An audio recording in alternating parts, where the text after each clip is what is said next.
Right, so as I've just said just a couple of minutes ago, today's is the third installment of the Pentest Crowd. And today we're having a look at it from the hacker's perspective, or kind of slightly more pen testing perspective again, focusing on one of the tools that we use internally here called Athena. It's developed by myself and used by a wide number of consultants, both internally at Pentest People and also externally at some other companies as well. I'm Liam, I'm one of the senior consultants here. And again, I'm joined by Alex Arkandakis, one of our, I hope I pronounced that right, who's one of our managing consultants, specializing in web application technologies and some social engineering as well. Bit of a whiz at that. The hair hides some banditry. And then also by Josh Hickley, who's another one of our senior consultants. And again, bit of a whiz with the web apps and some really cool cloud knowledge banging on around in that brain as well. Without further ado, I'll just kick it off with a bit of demonstration. So as a background, Python is currently written in Athena. No, Athena is currently written in Python 3.7, and it attaches itself to, or basically queries the API that's provided by Dhashed. And there's another site that it sometimes interrogates as well. If you have an active Tor connection, or you have the Tor VPN, Tor port open up on your computer, and it'll identify that, and it will go through and search some of the known dark web sites as well. Kind of similar to some of the dark web scanning things you may have seen out there or offered. I share, make sure it's the right screen.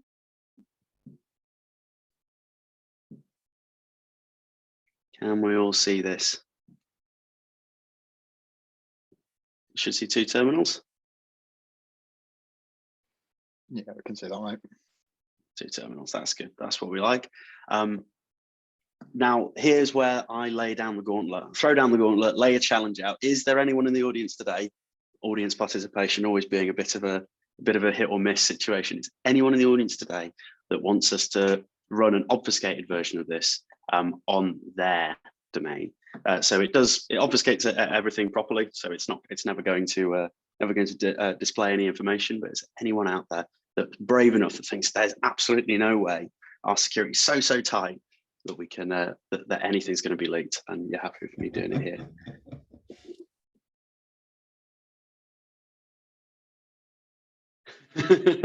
Anonymous. Yeah, no, I'm getting a lot of no's. Okay then. Right, in which case we have an example set up. So it's a pretty easy tool to run. Python 4, not command. -d for domain -a, because we want all of the output. And then I'm running it on exemplar.com. For the purposes of this, I have changed the code very, very slightly from the version you'll find up on GitHub. So exemplar.com doesn't call out to Dhashed, and it instead prints out some fake passwords and usernames as well. But it's just to give you an understanding of exactly how the tool would work. When we would run this, it'd fire it out to Dhashed and then also through the tool network, and it would drag all that information back. And when you run it, I really hope this works, it would look something like this. And then you're given some output. And this is one of the ones that we run, that we use on our engagements. So it gives you a list of a word list. So all these names are fake. Before anyone was worried that we're disclosing people's actual email addresses here. It shows you this in a kind of colon separated list. And there is a way of brute force, of using this to brute force as well. You can throw that in Burp Suite really nice and easily. Helps to understand, which is then going to be used in credential stuffing attacks that my two beautiful assistants here are going to be talking in a little bit more detail in just a moment. There's also associated passwords. Now, this is more for the kind of internal security teams to be using, because it gives you an understanding of who's been leaking loads and loads of passwords out there, and who are your repeat offenders, who are the people that are continually using their work email addresses for non-work related sites, and that would be all the ones up highlighted in red there. And then it goes down here, and then you just get to the ones that only have one, which is probably not really their fault anyway. Everybody normally has one or two leaked online, just because things get breached. Facebook got hit recently. I'm sure a lot of people's data was in that as well. Then it gives you just the emails, which again, this is something that kind of clients of ours will have seen in pen test reports, because we generally throw it in as an additional information section and just say, hey, look, you're probably going to want to have a chat with these people and say, don't want to be using your email address to sign up to non-work related services. And if you do reuse your passwords, which we shouldn't be doing, then we should definitely be changing those as quickly as we can. It gives us some statistics as well. I'm just a bit of a stats nerd. That's why I threw that in at the end. It was gonna print off a graph, but I ran out of time when I was coding it. So no graphs, maybe in version 2, which we'll be hearing about later. So that's kind of how it works. It's super simple. Again, just really simple, nice little command there. That is very easy to run. The dependencies are, again, very easy to install. It's your standard kind of Python environment stuff. There may be a GUI at some point, but Josh, senior Josh, who's also on the call, really hates GUIs. He's a diehard CLI only, and he keeps trying to talk me out of it. So in order to not disappoint Josh, I might have to forgo that little feature, at least for the time being. Yeah, keep those ideas under lock and key. Josh doesn't want to hear about any of them. Originally I was going to run it on using the obfuscated version, which this has enabled on it. I was going to run it on mod.gov.uk, but I was told that unfortunately disclosing that kind of information on a webinar like this poses too great a risk, and so I'm not allowed to do that. But it is interesting if you ever go on sites like Dhash and things and just have a little look at some of those kind of government domains, how many passwords are out there, just as kind of bit of a scary horror story to help you, well, not sleep at night. That's it. It's very simple. I think I'll go past. I'll stop sharing the screen now. Ooh.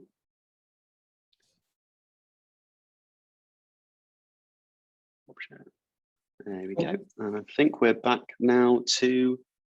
I'm going to pass over to Josh and Alex. I'll be chiming in rather annoyingly, I'm sure, from time to time.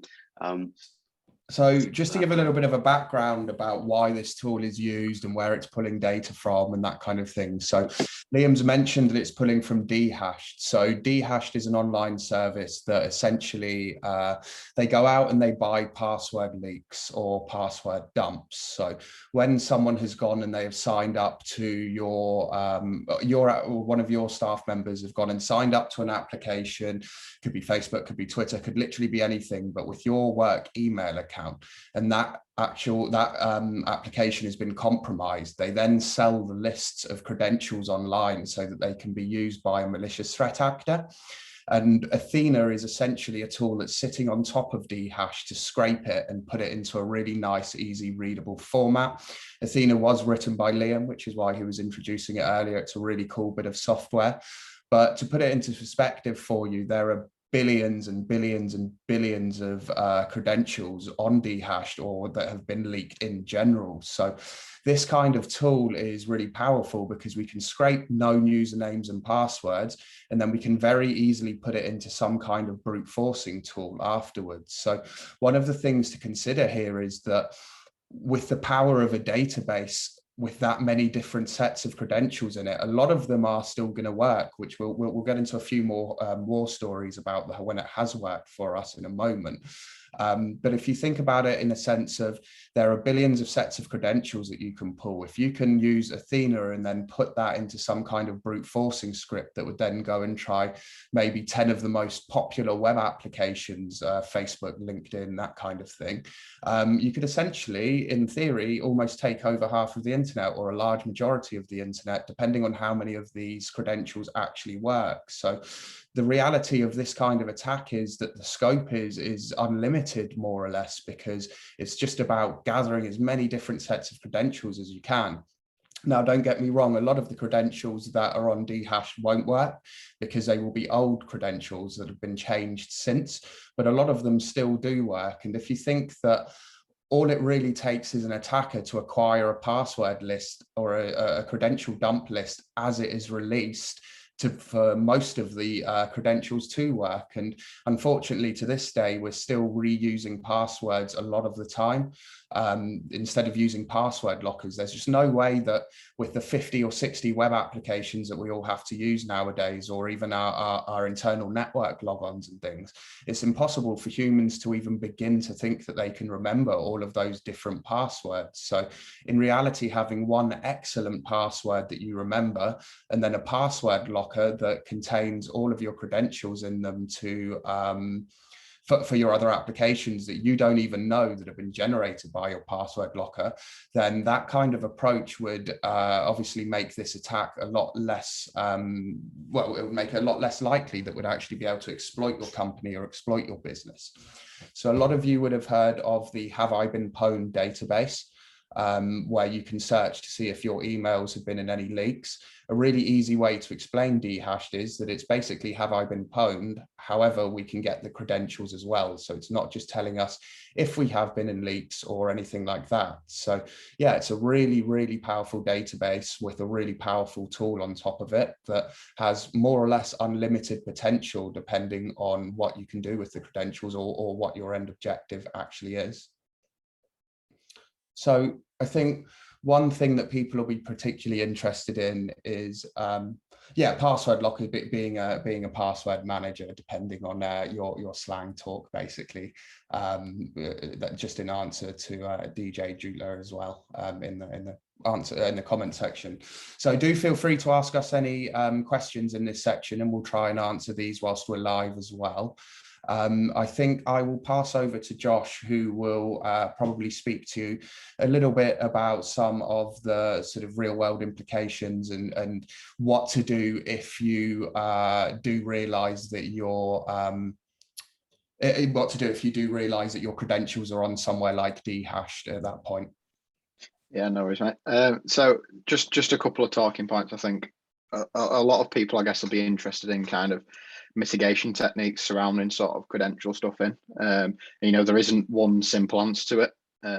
My usual answer that I give to, you know, clients that I work with is this sort of a two-layer sort of approach to it. You've got your technical controls and sort of your non-technical controls, where, you know, your technical controls are things that you can put in place to prevent it occurring or, you know, mitigate the risk of things occurring. And then you sort of non-technical controls more so being, you know, how do you, you know, direct the people that are most at risk at this of this kind of attack to help, you know, make sure that they don't make the same mistake again, or make sure that they don't make that mistake whatsoever. So I think to start with, what we'll sort of go over technical controls and things that you can put in place on, you know, the majority of things that you might be using to mitigate the risk. So to sort of start with, the two sort of most simple answers are account lockouts and multi-factor authentication. I mean, obviously you can take these passwords and things that people find on dehashed and, you know, other sort of password, you know, disclosure databases, that kind of thing, at face value, and, you know, just try them against the associated email that are listed.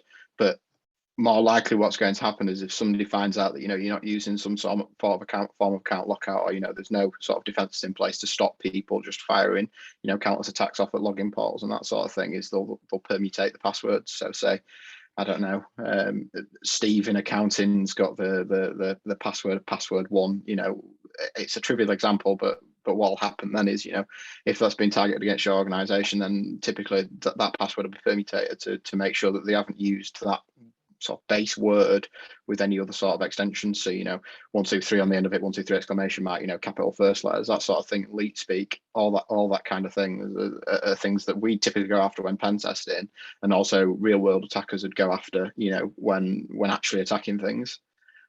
So putting account lockouts in place then mitigates the amount of times that they can obviously make those requests. I know there's sort of always the argument between, you know, sort of security and usability, and, you know, people might get a little bit annoyed if their account gets locked out for 15 minutes, but I mean, so what if it kind of helps you keep, you know, your organization more secure.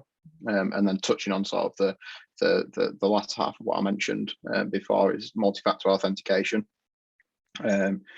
Having that sort of thing in place, if those people do still, you know, get compromised even after having lockouts in place, there's another level of, you know, mitigation there that allows you to then, you know, put another control in place that stops them getting actually into the account. Yes, they know the password, but they can't really get anywhere if you know, the attacker doesn't have the MFA code. The only thing obviously to be wary of, and this is why we suggest sort of a defense in depth approach, is, you know, the amount of times that, and I'm sure Alex and Liam can back me up in this, the amount of times that we've logged into Office 365 portals and people have got sign-in requests to approve for sign-ins, you know, and phishing. People don't tend to think about it, which is where sort of the non-technical advice comes in as well. So lockouts and multi-factor authentication can, you know, greatly mitigate the risk of this kind of attack. The other thing as well is password policies. So making sure that, you know, you're using the strongest password policy, you know, you can do, the longer the better in reality. And then that sort of mitigates the risk of people reusing weak passwords from other websites. So you've got, you know, all these technical controls in place that sort of mitigate the risk in different ways, but help form sort of a defense in depth approach. And then obviously that can be backed up with the sort of non-technical controls.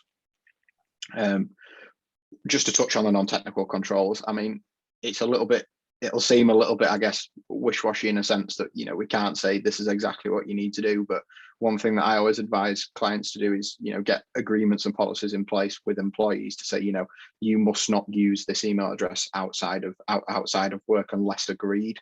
Because that way what you're doing is, you know, obviously mitigating the risk of, you know, amount of compromise from external sites. So the less external sites that people are using their email address on, the less chance of said external site being compromised. Furthermore, the less chance of, you know, credential stuffing actually working, provided that employees, you know, following secure best practice and that kind of thing. So what we would usually suggest is make sure you've got a policy, you know, or a document, agreement, that kind of thing drawn up for people to sort of sign when they you know, kind of get inducted into an organization, and then train people around appropriate use for email addresses.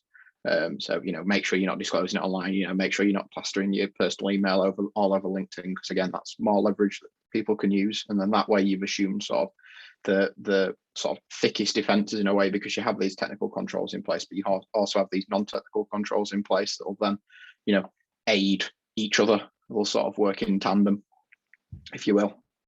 I don't know whether you want me to go first on this one, but I guess what we should really talk about, and what people do want to hear, kind of success rates, and how much more successful this is than other kinds of attacks. Do you want me to go first on my example? Yeah, start us off with some scary stories. Yeah, of course. So, I mean, just to put a bit of context to it, every sort of pen test we do, you know, every security assessment we do, sort of brute forcing passwords is obviously towards the top of his priority list, because there's nothing more fun than, you know, getting hold of somebody's email and actually getting into the account and seeing data you probably shouldn't be able to see. I know it might not be fun for, you know, the people that it occurs to, but it's certainly a little guilty pleasure of all of ours. And, you know, brute forcing itself, as I'm sure a lot of you'll be aware, and I'm sure a lot of people are frustrated when they get, you know, the high risk issue that, you know, your brute force controls aren't in place. It's not as successful as what a lot of people think. It's really, you know, this sort of credential stuffing that really enforces how successful it can be. So, I mean, recently, I was carrying out sort of an external assessment. There was a fair few web applications in place, and obviously I ran Athena and managed to get, I want to say, about 15 to 20 credentials, 9 of which actually worked on one of the portals and allowed me, you know, access to people's personal information and that kind of thing. Now, if I was to go after those passwords, you know, with password lists, and, you know, with the tools I'd usually use for when brute forcing passwords, the time to compromise that would be significantly higher. And obviously it wouldn't give me as much time then to, one, in my case, complete the rest of the assessment, and two, in an attacker's case, it'd, you know, sort of reduce the amount of time that they have to then perform further attacks, because once those accounts have been compromised, more than likely people have, you know, controls in place to alert you of, you know, potential suspicious sign-ons, that kind of thing. It then reduces the attack window. So it's all about, you know, kind of minimizing the amount of time spent doing the attack, but then giving you the most amount of time to then escalate privileges and carry on further attacks inside. And I have to say, with credential stuffing, I've had way more success than actual, you know, brute forcing of accounts. I think in the past, in my two and a half years of pen testing. I think in total on production sites, I've probably brute forced maybe 5 or 6 passwords just out of pure luck. But when you start looking at things like credential stuffing, that starts going upwards of 50 to sort of 60 within sort of the last 6 months or so. It really does sort of astronomically increase. I don't know whether one of you two have any other stories on that. So, something else to consider there is that everyone implements their account. Well, a lot of people implement their account lockout policies on login portals, but in reality, when you're using an attack similar to this, where we're grabbing known credentials, chances are you're only trying 1 or 2 attempts for each account. So it's not like we're even going to lock out the accounts in doing so. So it's when we're using our standard brute forcing tools, we are running massive password lists. We're trying millions and millions of attempts against each account. Whereas this kind of method, it doesn't go detected as such, because your account lockout policy is not going to be hit, and we're likely going to be able to get in quite easily through this method. So I just want to answer a question that someone's put in the chat, an anonymous attendee. So we do some tentative security testing using Zap and payloads like rockq.txt. OWASP Zap makes this brute force really easy to run for us noobs. Are there any tools or resources like rockq that you'd advise we could use? So yeah, we use a very similar tool to Zap, but we use Burp Suite, which is the industry standard. So Zap is not, the final part of this question was, is Athena similar to Zap? No, Zap is, and Burp Suite are intermediate proxies that sit between the application and the network layer. This allows us to intercept requests once they've been sent from the client to the server. So if there are any sort of client-side requirements like JavaScript in place that's stopping you from entering, I don't know, more than 20 characters in a form field, then once we receive it in Burp, we're able to change that, modify that, and put whatever we want, because the client-side defenses have been sorted at that point. rockq.txt is an industry standard word list. I mean, I use rockq quite a lot. We've got our own internal versions of rockq where we've taken out successful passwords, or we've grepped them for certain things. For example, if we're going to go and do some internal testing in Liverpool, which is known to be a big football city, we'll go in dehashed and we'll grep for, or we'll search for the word Liverpool, and we'll grab every different variation of the password Liverpool, and it's almost guaranteed that at least one of them is going to work against an account. So instead of using Zap, I would probably say to use Burp Suite. There is a community edition for this as well, which is free. Burp Suite Professional is paid for, but I think it's about £300 or something. So it's not exactly an outrageously expensive tool compared to some of the security testing tools that you find that cost thousands and thousands of pounds per license. Burp for brute forcing has a function called intruder, which will make your life very, very easy. It's super easy to set up, super easy to use, and you can add your own sort of files into it. You can add your own findings into it. But Burp is what we will use to do the brute forcing from Athena typically. So we'll bring these word lists back, as you saw Liam showing earlier. We've got email address, colon, and then password. We put a little bit of regex in, so it just splits this and puts it into a username and a word list, and brute forces against it. Another question that came through is a paid for dehash subscription required for Athena to work? Yes, it is, because the API costs to actually query it.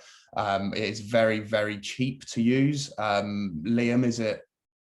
It's 0.05 pence per 10,000 records. Sorry, 0.05 pence per request, and each request can get up to 10,000 records. Yeah, so it is paid for, but it's not a hugely paid for version.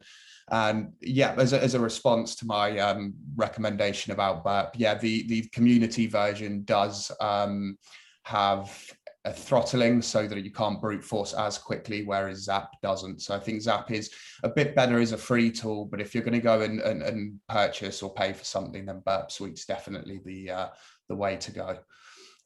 So in terms of the war stories, I mean, Josh mentioned multi-factor authentication earlier, and there's something that I quite like talking about multi-factor authentication, because It's amusing that it's still not being treated like a password, a multi-factor authentication token. It's really common for us when we're doing phishing assessments to target an Office 365 portal because they're sort of the crown jewels. Once we compromise these, a lot of the time we will have, the client will have multi-factor authentication enabled. And if you don't have MFA enabled for your Office 365, I definitely recommend having an internal discussion about that because it is your crown jewels. It really should be protected. But when we hit this screen, our usual method using a bit of social engineering is to call the client and say, or call the person whose account we're trying to get into and say, hi, it's Alex from IT. I hope you're doing well, blah, blah, blah, just some nice little bit of fluff to get a bit of trust. And then say, we're going to send a text message to your phone that's going to give you a 6-digit code. Can you please read this out to us before we continue?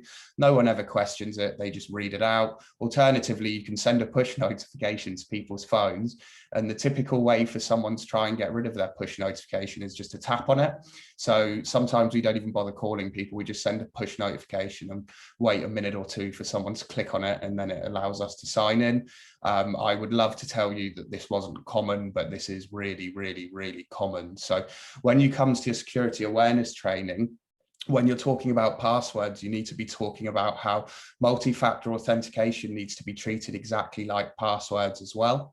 So a recent attack that we did, we got into some Office 365 accounts through phishing. We called up, we got into, I think, 2 out of 3 of the accounts that we got through social engineering techniques. And once you're inside the sort of Office 365 portal, from here, you can just do as much damage as you really want. You can start emailing the receptionist to book a meeting room for you so you can get into the building physically, which is probably one of our favorite attacks to do. And then when you're inside, you can go and plug into a server or a computer or something and start playing around with the internal network. You can email finance from here and start asking them to deposit money, which is a business email compromise style attack. There's an unlimited amount of things that you can do with it. So the main point is that you really need your multi-factor authentication tokens to be treated the same way as passwords. I actually find it a bit crazy that the majority of MFA tokens, when they're sent, don't come with some kind of warning message or some kind of warning not to share it the same way, you know, you'd expect to it with any kind of password, not that it should really be being shared in clear text with you. So yeah, I mean, treat your MFA tokens as passwords, treat your passwords as long strings, which are as passphrases as opposed to passwords. So instead of having one word, if you're having multiple words with spaces, dashes, hashes, or something like that in between them, then it's a lot stronger because computationally length is a lot more important than complexity, but obviously adding them together really, really does help. But again, if you've got a 50-character password that's been created by your password locker, if you're reusing it elsewhere and you sign up to an application that gets compromised, it's nothing to do with you, the fact that they're being leaked online. It's, you know, it's completely out of your control. The only real way to mitigate this is to either have no employees signing up to anything, which you can never guarantee, or to teach them how to use multi-factor authentication properly. Thank you for that one, Alex. I've got. I'm just going to round that one off with another little horror story here about something that was. It wasn't nothing to do with my nefarious pen testing activities, but. So I was on a call with a friend of mine whose girlfriend was in the background, and the friend knew what I did for a living. You know, being a little dodgy, I think is how he phrased it, but which, you know, not so far from the truth. But there we go. And you know, his girlfriend was like, "Oh, who's this?" In the background, I heard them chatting, and then he goes, "Oh, this is Liam. He's, you know, effectively he's a hacker. He goes and, you know, performs pen tests and things." And after the laughing about pen testing because it's a funny name, they were like, "Oh," she was like, "Oh, don't worry. I'm really secure. You know, my password's really, really long." And after I read it out to her, she was right. It was very long. Unfortunately, it had been leaked online, and she'd been using it everywhere. And so I started off. I read the password out to her. She's like, "How did you know that? It was really long. It's really hard to crack." He was explaining the attack vector to her. She's like, "Well, don't worry. I only use it on You can't get into anything else with that. It's only this one thing. I was like, do I have your permission to try? Obviously, it's illegal to do this if you don't have permission. So make sure you get permission before you go doing this to anybody. And she's like, yeah, no, it's fine. As I could see her frantically trying to change everything on her phone in the background.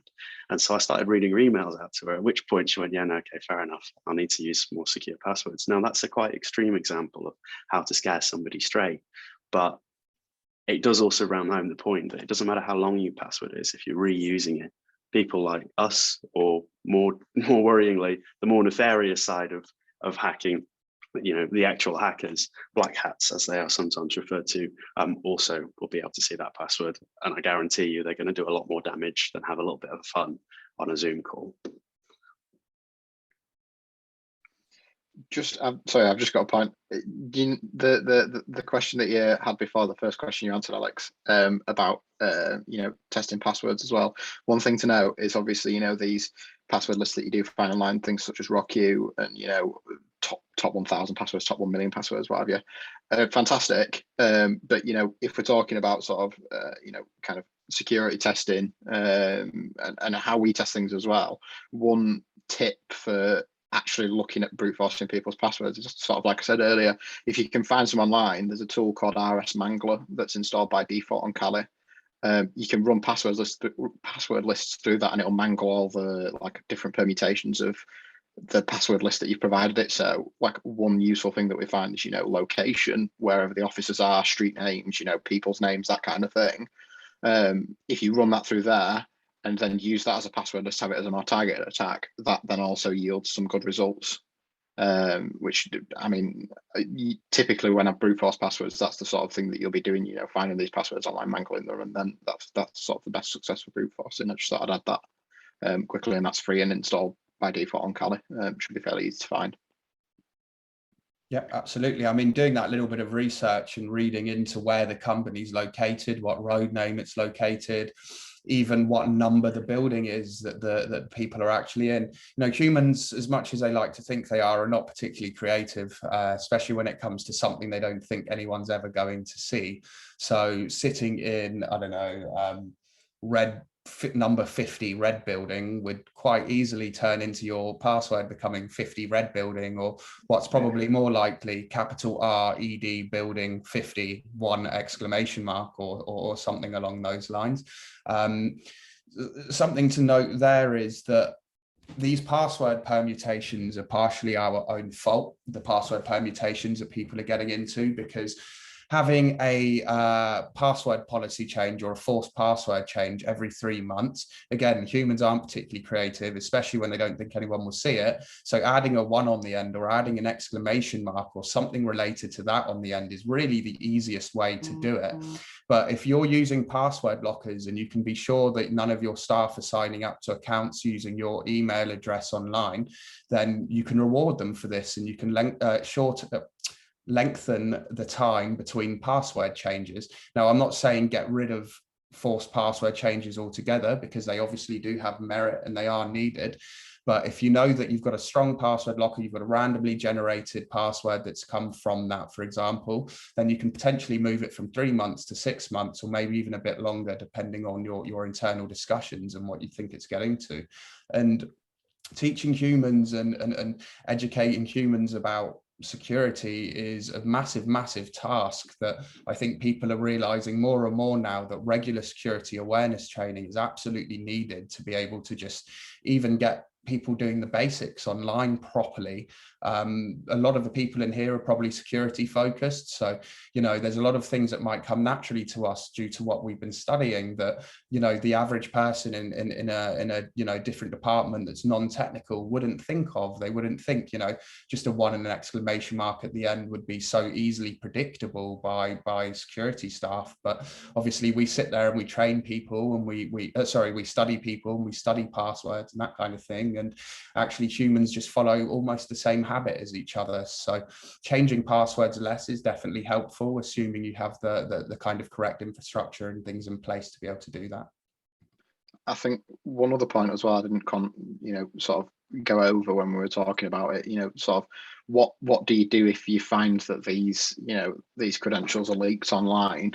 And I think we all talked about it a little bit before this, and you know, there's no sort of one real answer for it. There's sort of a couple of different things that you can do. Obviously, the first thing to do is change your password. You know, if your password's been leaked online, change it. Like there's no other sort of ways around it than that. But you know, if you are concerned, you know, and I'm talking about sort of businesses here, if you are concerned about, you know, if employees' passwords have been leaked and, you know, they might be embracing a weak password sort of culture and might be sort of embracing password reuse, then one thing that you could do is, especially with Dhashed, you can actually contact them and say, hey, look, we want these records removing, and they will remove them from the database for you.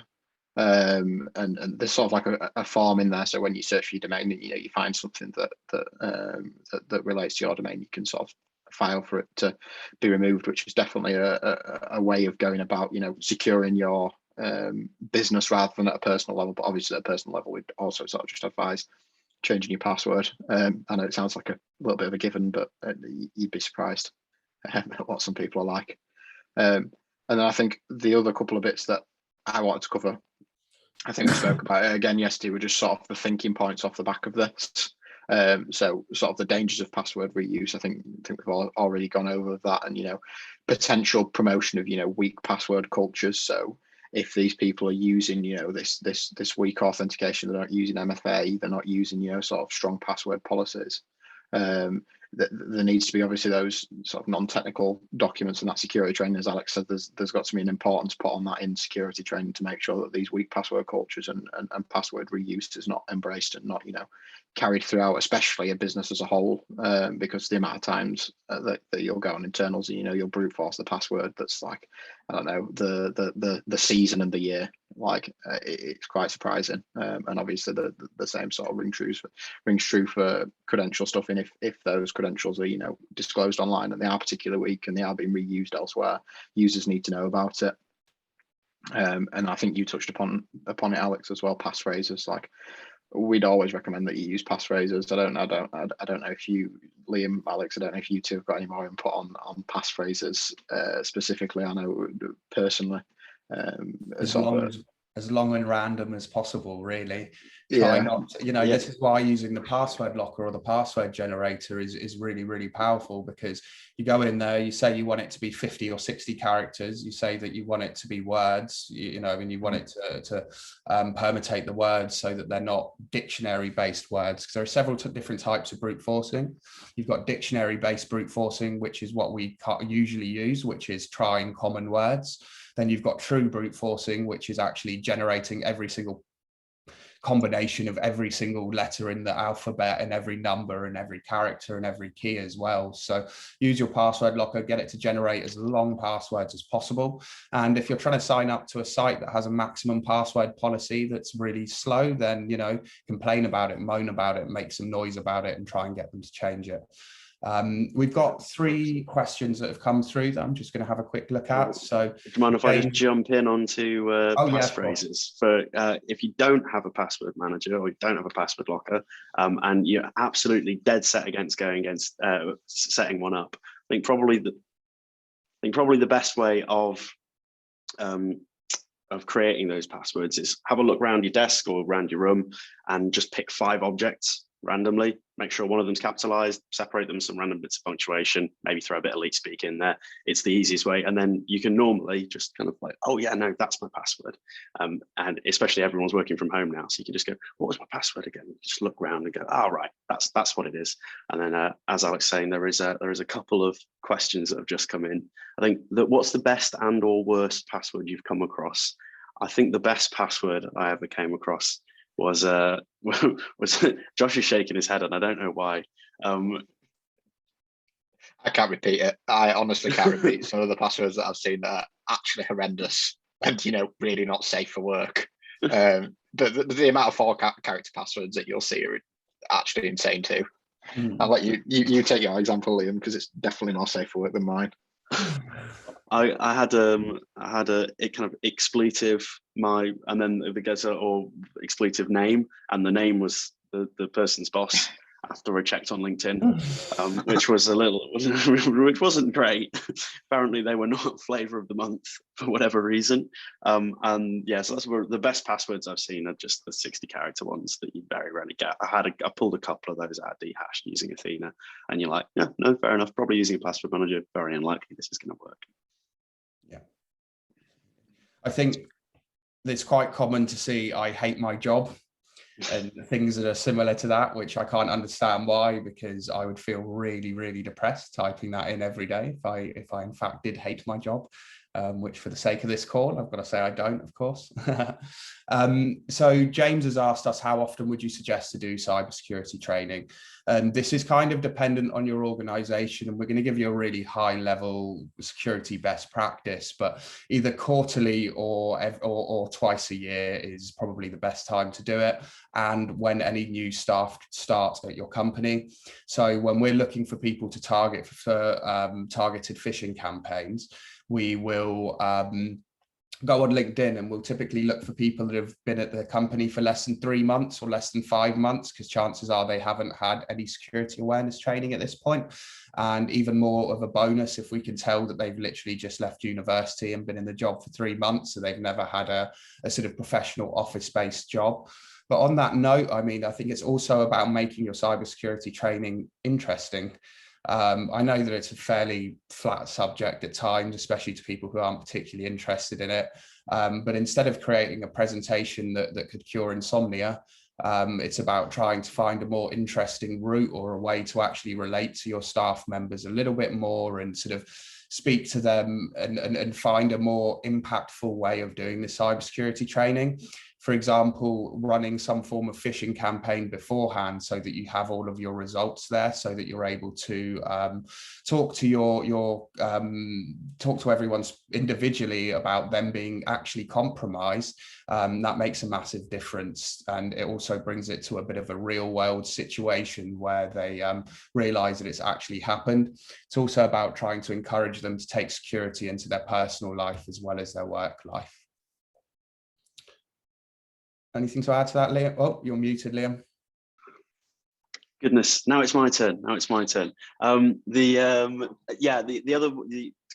Alex was saying is, just quarterly or twice a year. I prefer to recommend about 5 or 10 minutes every Tuesday morning. So it's just always there, something really short and sharp and snappy. It doesn't have to be, a massive amount of information. It just has to be one little bit of advice. Don't do it on Monday morning because everybody's asleep, everybody's rushing around and nobody will listen to it. That's why I say Tuesday. Don't do it too late in the week. Everyone's just dreaming of beer on Friday. So roughly Tuesday, Wednesday morning, every morning, every week, just throw a little bit of advice at people, just so it's always there, always in the back of the mind, and they're always listening. Cool. Next question we've got from Anonymous is, when brute forcing sites, I'm a test professional, so I've done this for a number of clients. We've got another pen tester asking questions. I've noticed that sometimes the underlying platform can detect what you're trying to do and tries to stop what you're doing. How can you overcome this? It really depends on the defenses that are in place. So a lot of the time, using tools like Burp Suite or Zap, you won't be able to brute force portals that randomly generate some kind of CSRF token based off, maybe input to the page. So they might base it off the time that you visit the page and put a hash into it. So in this sense, we would use either Ruby or Python to write a script which will grab the CSRF value. You can see Liam getting excited there whenever we talk about anything Python or Ruby related. We'd use our own scripts at this point. We'd create our own scripts that would interact with it and brute force it. Not all login portals are completely brute forceable. In terms of remediation, if you have some form of rate limiting in place, rate limiting being something that slows you down when you start making loads of requests and then blocks you eventually. Say if you said, outside of normal use would be a client putting in 7 incorrect password attempts or 7 requests to the login portal within a minute. If they do this, then block them for 24 hours. If there's something like that in place, then we really can't do anything. If they're, IP address restrictions and that kind of thing. Don't get me wrong, there are techniques that you can try and use. You can try and use some social engineering to get it unblocked and that kind of thing. But again, there's not really a huge amount that we can do.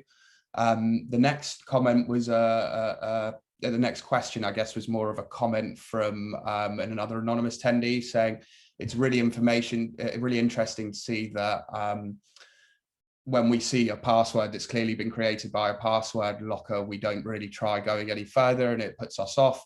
That's completely accurate. Hackers are lazy by nature. They're opportunist by nature as well. So if we see something that's going to give us a hard time and we have another attack vector that's going to be a lot easier, then we're going to take the easier one every single time. Absolutely. Just another note. I was muting myself halfway through a sentence there. This is not going well for me, is it? When you're attacking sites, and if you do have to rely on the Ruby and the Python, you can also really easily slow these things down. So instead of having to use, instead of just immediately hitting the rate limit every time, just kind of careering headfirst into a rate limiter and then getting blocked for 24 hours, like Alex was talking about, what you can do instead is you can slow it down. There are ways of attaching yourself to proxy networks. So sometimes you can throw it through Tor.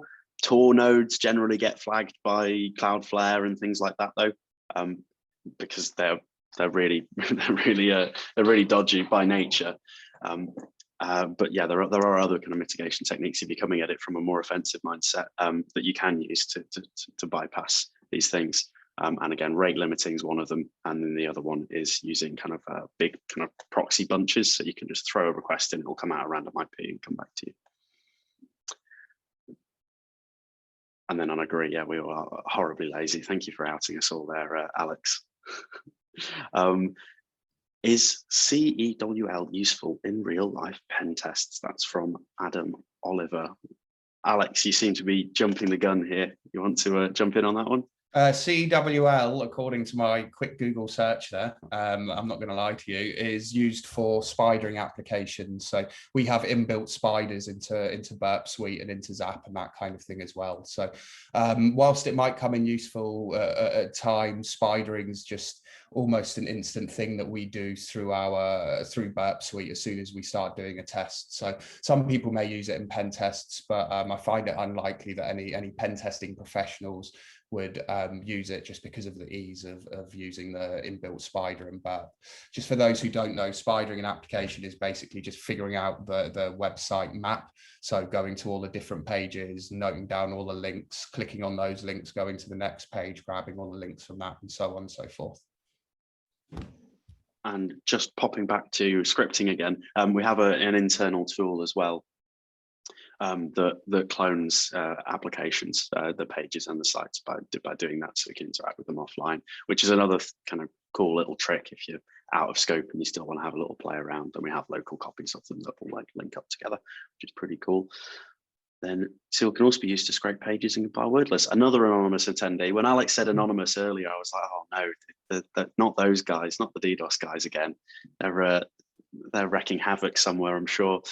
Scrape pages and compile word lists. Yeah, absolutely. You can use them to kind of compile common words from applications if you think that's going to be a viable attack vector. If that's more of a kind of less viable attack, so you'd probably be leaving that one to the long shots if you've only got a TLS version at the end of your pen test. But definitely something that can be useful. It's just a slightly more of a long shot. I think we're going to have to wrap that up there. Run it for about 50 minutes, unless there's any really, really burning questions from the audience. And then I'm not going to wait long enough for you to pop them in the box. No, I will. If there are any really burning questions or things that you just want to ask us about, you can either get in contact with us. We're all on LinkedIn. You can drop us a DM, or you can fire off an email address.